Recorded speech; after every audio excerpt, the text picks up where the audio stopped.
All right, Vika. We will start over here with the first question. Talk us through that match and how you're feeling. Wait, who am I talking Over here. to? Sorry, Chase. Oh. Yeah? Sorry. Yep. Just talk us through that match and how you're feeling. I mean, I'm obviously disappointed to not being able to perform my best. You know, leaving Australian Open soon is also disappointing, but it is what it is. All right, we'll take questions in English in the room. Yep. Was that an illness? Did you have any illness going into the match, or can you tell us what sort of happened there in the second set? It looked like you had some breathing issues.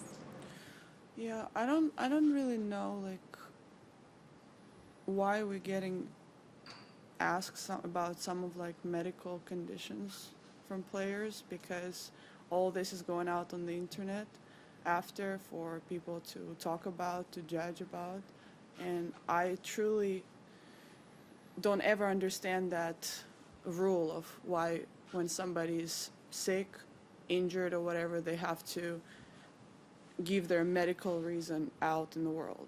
I think that should be changed, and unless players do want to talk about that, then they can. But it shouldn't be a mandatory requirement for people to talk about their health issues, because even legally, doctors should not release any information. So in terms of that, I feel like that should put a bit of a light on the new and adjusted rule that should be in place. Yep. Follow up. I guess people were just, surprised by the loss. You've won the tournament twice here, and obviously you had such a tough preparation going in. I guess people were wondering whether or not that impacted on how you could perform. Of course it has impacted. Somebody who's come out of hard quarantine and maybe has been able to adjust well, they'll be like, oh, maybe it has an impact. And somebody who lost early will say, oh yeah, of course it's impacted. Like, it would be hard to say, like, was that the best preparation for me?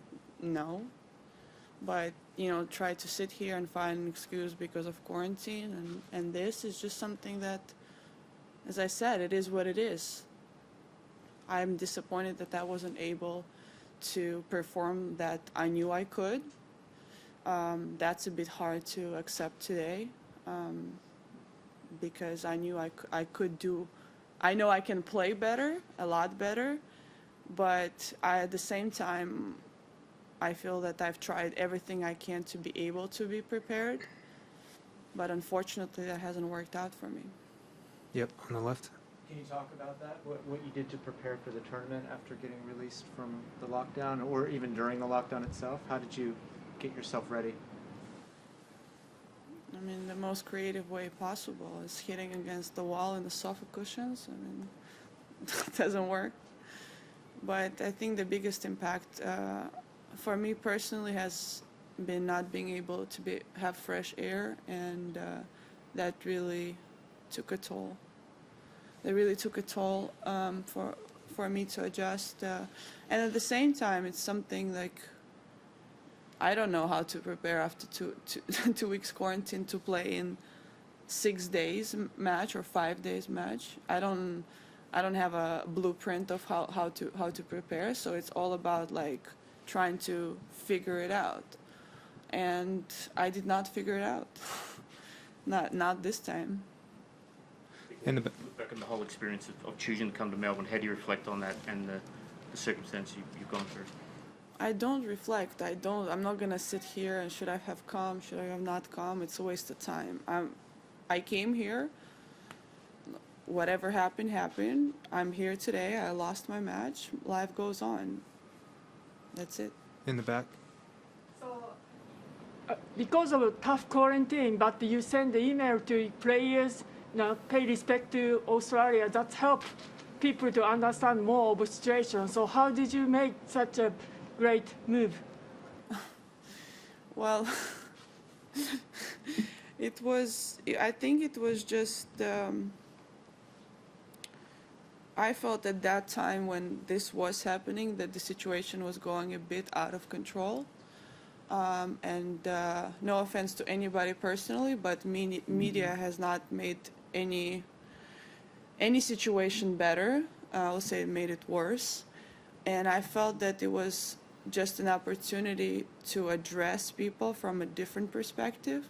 Obviously, I wanted to do it with players. I've been trying to do it more with players. And I wanted to do it internally, but reaching, public or reaching you guys was not possible internally. So I thought there was a way to reach other people with social media. I really appreciate it. Thank you. Thank you. Okay, we will move online. Questions? Thank you. Online question. The New York Times, Ben Rothenberg, your question, please. Hey, Vika. Hi, Just on what you're saying about the sort of media or the sort of fairness, Paula Badosa was in here earlier after her match, and she had tested positive, and she got a lot of criticism in media, and I guess from the public somewhat too, about comments she'd made about conditions and stuff. And I'm just wondering why you think the sort of, I guess, communication or something, or the perceptions were so off. What happened in this situation to make it so that players are feeling, I guess, misunderstood so clearly? Well, I won't say that some players were misunderstood. I think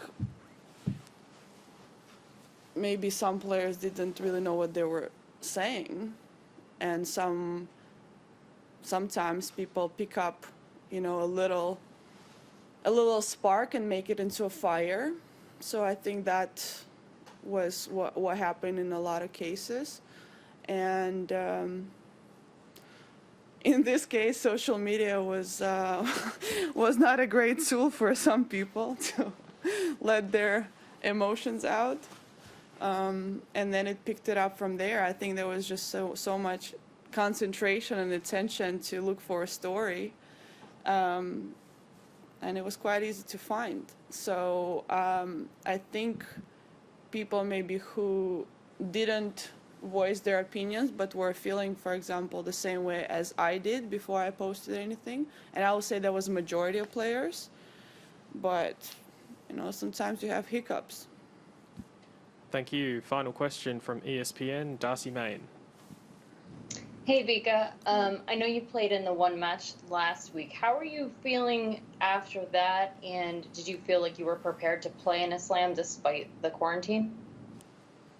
I wasn't feeling that I was prepared because obviously I didn't play my next match after that, which was, a choice, which was a hard choice also to take because I know I needed some matches, but at the same time, I wasn't sure that my body is prepared because, as I said before, I didn't know what should be the right game plan for coming out of 2 weeks quarantine. I've never done this before, and I guess this is like a learning experience. Not that I want to repeat that, but it was something that maybe we just didn't know what to do, or maybe it wasn't not enough time. I can sit here and contemplate for a long period of time, but was I feeling prepared fully? No, but also going into a Grand Slam or a tournament, it's like, okay, I'll have to do the best I can with what I have. That was my mentality today. I felt that I've done that to the best of my ability today, and also mentally, but it didn't work out. It was not. I felt like things were just not connecting, and it's disappointing for sure. Thank you, everyone. That concludes our press conference with Victoria Azarenka. Russian?